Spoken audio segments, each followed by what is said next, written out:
bunch of crazy nerdy news out there. We've got a story about Solo, we've got a story about the DC universe, and we've got a big story about Avengers 4. This is the Nerdy News Rundown. Let's get you filled in.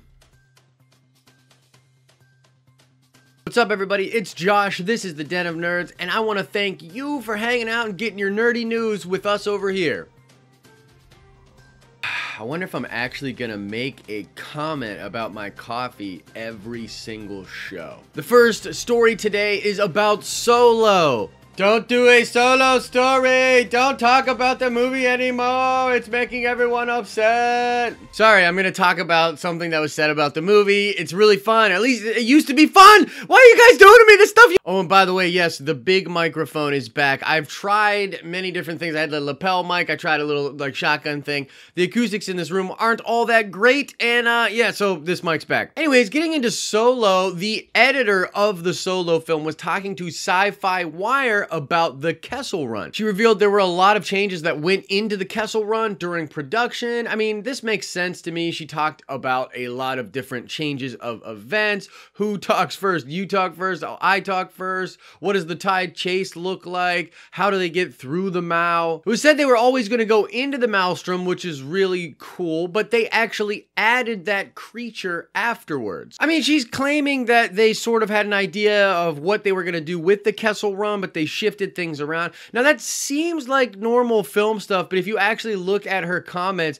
it was almost like she said, yeah, we had the pieces, and then lists all these different questions, kind of implying that they didn't have any idea what they were going to do with the Kessel Run. As far as adding the big monster as well, I mean, it certainly does add some oomph to the scene. It's kind of cool. I didn't necessarily mind it that much, but I do think it's interesting. One of the things we talk about with Lucasfilm a lot is like how much of this is actually planned, how much of this is kind of off the cuff. And, you know, we just recently heard that as far as the big cameo at the end of that film, that essentially they had sort of a placeholder character of a gangster, and they decided to make that Maul retroactively. So it's not like in canon there was this big thing about the resurgence of Maul after already establishing the Shadow Collective and then coming back and doing his own thing, rising to some level of power again.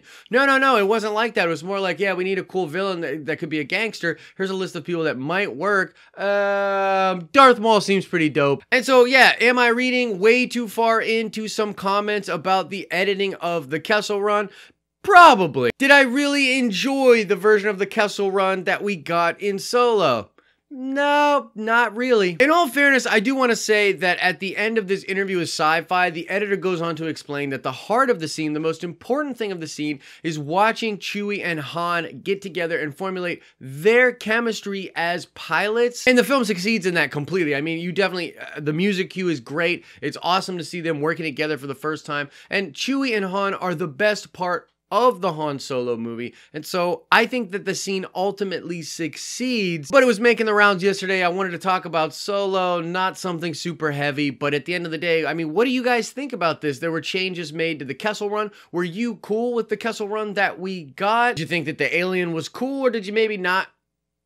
Or did you maybe not want the alien at all? Whatever your thoughts are about Solo, let me know. I'm sure there's going to be a ton of little news bits here and there coming out of Solo in the next several days, and I'm just going to cherry pick the ones that I think are interesting. This one was particularly interesting to me because the Kessel Run kind of disappointed me in the film. Next up, we've got some DCEU news. You're not supposed to call it the DCEU. DC never decided to call it that. Yeah, but they also never gave us like a real way to say, whatever. Anyways, there's some news about possibly the villain that is going to be in Matt Reeves' The Batman film. Yes, The Batman is still slated. Matt Reeves is still working on that. And no, you're not crazy. It does feel like forever since we've had an update on that. This all comes from a tweet from Justin Kroll of Variety, and even says in his tweet, take this with a grain of salt because everything is always in flux when it comes to the DC cinematic universe. So I just want to repeat that. Take this with a grain of salt because everything is in flux when it comes to that DC cinematic universe. But anyways, Justin Kroll is reporting that the Penguin is said to be the villain of the Batman film. This is being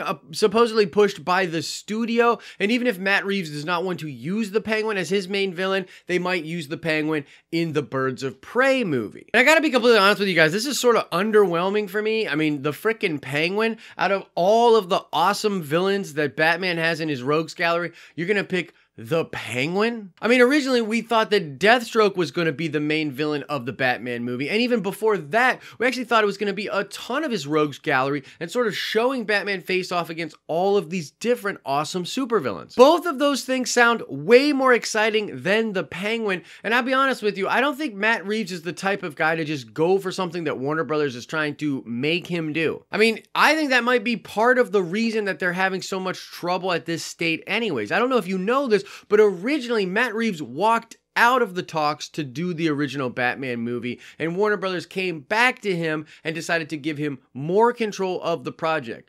Some people believe that this is why we're not getting a lot of updates about this project, because they have agreed to give Matt a lot of freedom and anonymity when creating this movie. So maybe it's a case where he's like doing stuff, he's trying to figure out what he wants to do, and Warner Brothers is like, okay, we're not going to control you, but we still need to play nice, we're trying to build this thing. Maybe that's where some of the confusion is, that's where some of the problems are. Now, to be completely fair, there are dope stories with the Penguin. They could do a great job with him as a villain.